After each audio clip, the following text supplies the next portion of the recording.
Hello, আসসালামু আলাইকুম। চলে এসেছি আমার প্রাণের শহর শরীয়তপুরে। আছি কোথায়? জাজিরা। মাধবী দিদির গায়ে হলুদে সাজিয়েছিলাম।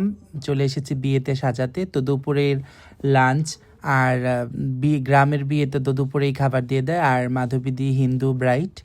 তো আমি মাধবী দির শাড়ি, গয়না এগুলোর কস্টিউমটা দেখিয়ে নিলাম, আপনাদেরকে ভিডিওতে শেয়ার করলাম। আমি দুপুরে খেয়েছি সেটাও শেয়ার করলাম আপনাদের সাথে। মাধবীদির একদম র ফেজের, আমি কোনো এডিট ফিল্টার কিচ্ছু দেই না। আমি এই ধরনের কোনো প্রতারণা করি না, এই জন্যে মানুষ যেটা রিয়েল দেখবে সেইটাই। আমি কোনো ফিল্টার ইউজ করি না, কোনো এডিট করি না। যেটা রিয়েল সেই ভিডিওটাই আমি আপনাদেরকে দেখাচ্ছি। আর মাধবীদির বেজ করতেছি, বেজ মেকআপটা দিচ্ছি। আর মাধবীদি অসম্ভব ভালো মানুষ। বিয়ের দিন মাধবী দিদিকে অনেক সুন্দর লেগেছিল। হলুদে আমি লেন্স পরিয়েছিলাম। বিয়ের দিন ওনাদের যজ্ঞ থাকে, অনেক আগুন সামনে থাকে, যার কারণে হচ্ছে মাধবী দিদি বলতেছিল যে ভাইয়া লেন্সটা আজকে আমি পরবো না।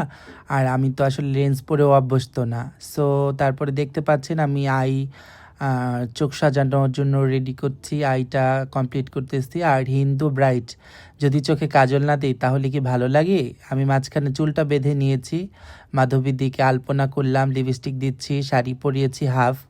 দেখতে পাচ্ছেন মাধবীর দিকে কি সুন্দর লাগছে, অনেক সুন্দর লাগতেছে। আসলে কি আল্লাহ সবাইকে একরকম করে বানায় না, সবার আলাদা আলাদা নিজস্ব সৌন্দর্য আছে, সবার সৌন্দর্যর প্যাটার্ন আলাদা আলাদা। তারপরে হচ্ছে গয়না পরাচ্ছি, আরও অনেকগুলো গয়না আছে, হাতে চুড়ি পরাবো, ওড়না সেট করব, গয়না পরাবো। আসলে আমার বন্ধু সোহেলকে অনেক থ্যাংক ইউ, কারণ সোহেল আসলে মাধবীদিকে আমাকে সাজাতে ইনভাইট করেছে।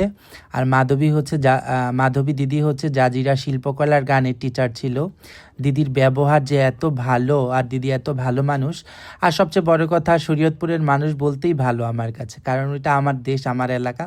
সব এলাকার মানুষই আমার কাছে ভালো, কেননা আমাকে মেকআপ আর্টিস্ট হিসাবে অসম্ভব সম্মান করে। আর মাধবীদিকে আমার অসম্ভব ভালো লেগেছিল, মানুষটার ব্যবহার অসম্ভব সুন্দর। আমি লাস্ট একটু সেটিং স্প্রে দিয়ে সেট করে নিয়েছিলাম। তারপরে আমি কোমরে বিছা পরাচ্ছি, তারপরে আমি ওড়না সেট করব। আশা করি আপনাদের কার কেমন লাগবে আমাকে একটু কমেন্ট করে জানাবেন। আর সবার কাজ যে সবার ভাল লাগে এরকমটা তো না, সবার আলাদা আলাদা রুচি, আলাদা আলাদা পছন্দ। যাদের আসলে আমাকে ভাল লাগে তারা অবশ্যই আমার কাছে সাজতে আগ্রহী বা পছন্দ। এটা তো ব্যক্তিগতই, তাই না? সবার যে সবার সাজ ভাল লাগবে এরকমও কথা নাই। কিন্তু যারা ভাল লাগবে তারা আমাকে নেবে, তাদেরকে ওয়েলকাম। আর যারা না ভালো লাগবে তারা আমাকে নেবে না, সেজন্য কিছু না। এখন নাকফুল পরানোর পালা। আমি দোপাট্টাটা সেট করতেছি, দেখতেছেন যে এটা ছিল ডিসেম্বরের প্রথম সপ্তাহের কাজটা, কারণ আমি সময়ের জন্য এডিট করতে পারিনি, আপনাদের সাথে শেয়ার করতে পারিনি। সোহেল আছে আমার সাথে হেল্প করতেছে, সোহেলকে অসম্ভব থ্যাংক ইউ। আর মাধবীদিকেও অসম্ভব থ্যাংক ইউ। মাধবীদি আমাকে এত হেল্প করেছে যে ভাই আপনার যেভাবে ভালো হয় সেভাবেই করেন। আসলে ব্রাইডরা যখন নিজেদের সাজটা মেকআপ আর্টিস্টের উপর ছেড়ে দেয়, তখন মেকআপ আর্টিস্ট চেষ্টা করে সর্বোচ্চ সুন্দর করার জন্য। তো দেখতে পাচ্ছেন নথরা সেট করে নিলাম, দোপাট্টাও সেট করেছি। আপনারাই কমেন্ট করে বলবেন কেমন হয়েছে। আর আপনাদের আরেকটা কথা শেয়ার করি, আপনি যদি জীবনে চান যে আপনি কাজ করবেন, তাহলে আপনার জন্য কাজের অভাব হবে না। এই যে মাধবী আপুর সম্পূর্ণ লুকটা, তো যেটা বলতেছিলাম, মাধবী আপুকে দেখেন আর আমার কথাটা একটু শুনেন।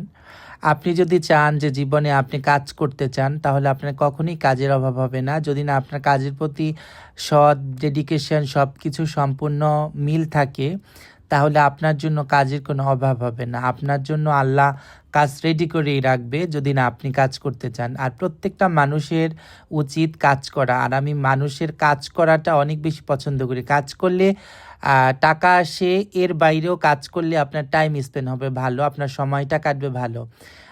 আমি যে শুধু টাকার জন্য কাজ করি তা না, কাজ আমাকে আমার সময়টা খুব সুন্দর কাটে। কাজ আমাকে অনেক কিছু দেয়। তো সবার কাজ করা উচিত।